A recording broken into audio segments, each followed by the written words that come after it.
Здравейте и добре дошли в шепотът на книгите с мен Тео. Днес ще се включа с едно много кратко, но изключително нежно и красиво ревю на една книга от издателство Peppermill Books, с която спечелих второ място с участието си в блог ревю, а именно 5 см в секунда на Макото Шинкай.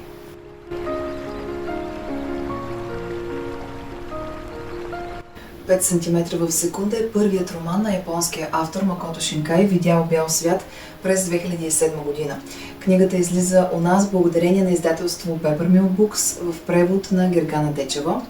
Шинкай е роден на 9 февруари 1973 година в префектура на Гано и истинското му име е Макото Ниицу.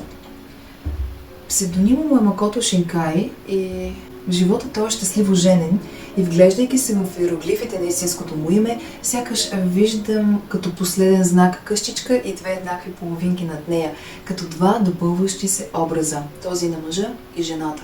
Докато в Шинкай този знак липсва, така и в неговият роман 5 см в секунда. Нещо липсва. Нещо страшно много ни липсва. 5 см в секунда е скоростта, с която падат цветовете на цъфналите череши, факта, за който надали сме се замисляли. Вълнуваща и романтична книга, в която ще проследим историята на очарователния Такаки и неговата приятелка Акари, техните първи любовни трепети в началното училище и това какво се случва след това в техния живот. 5 см в секунда е сравнявана с твоето име на Шинкай, която излиза през 2016 година. Общото между тях е, че фокусът винаги са малките неща с тяхната невинна красота, вътрешните конфликти и изключително лекия и приятен стил на писане на автора. Книгата е с едър шрифт, близо 200 страници и се чете буквално за час-два. В 5 см в секунда усещах как фините бръчици на лицето ми се опъват и сякаш се подмладих. Пътувах назад във времето в първите ми ученически любовни трепети. Фокусът на автора е върху негово величество, детайла. И точно в това е тайната на тази книга. Във вълшебния космичен детайл, в който времето спира. Онзи детайл, наречен миг, точно в този миг, в който погледът замръзва, бузите ни пламват, пулсът ни се ускорява, сърцето ни бие очестено, краката ни се подкосяват, гласът ни се губи. Великият миг, който трае секунди, но помням цял живот.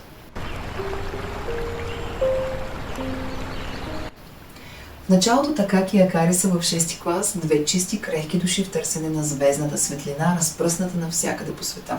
Деца с надежди и мечти, които пред очите ни израстват. Те жадно търсят успокояващия глас на любимия човек, уютната близост и нежния поглед.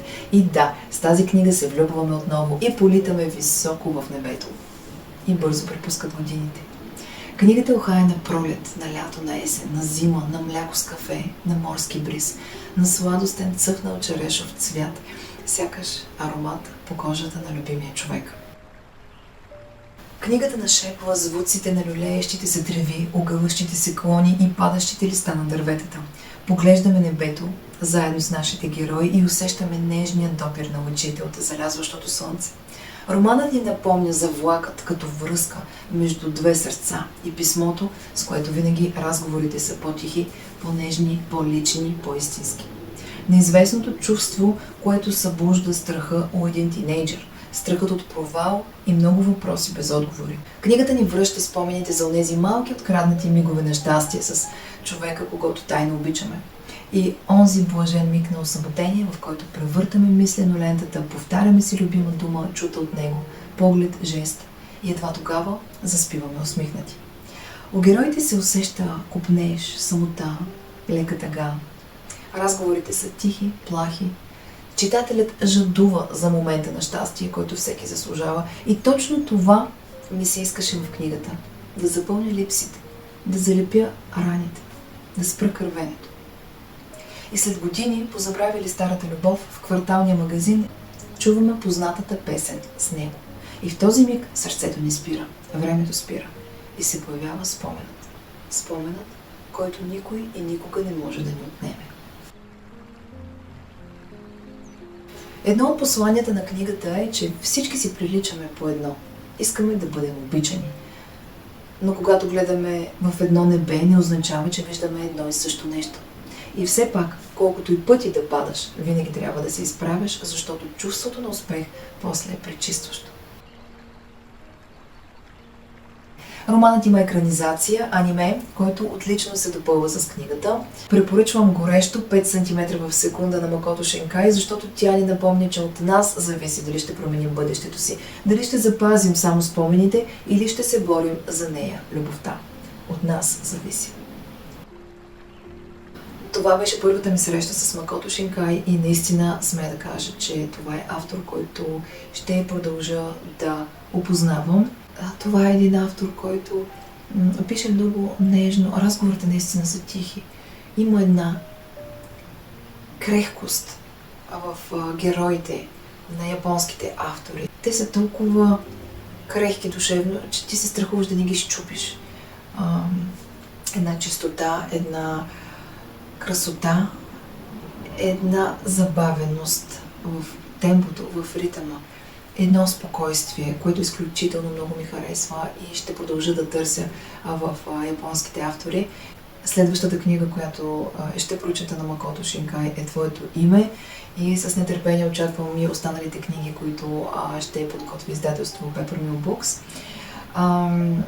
Екранизацията успях също и нея да изгледам, след като прочетох книгата. Едно към едно, наистина едно към едно с книгата. Leaving only Akari's soft lips on mine.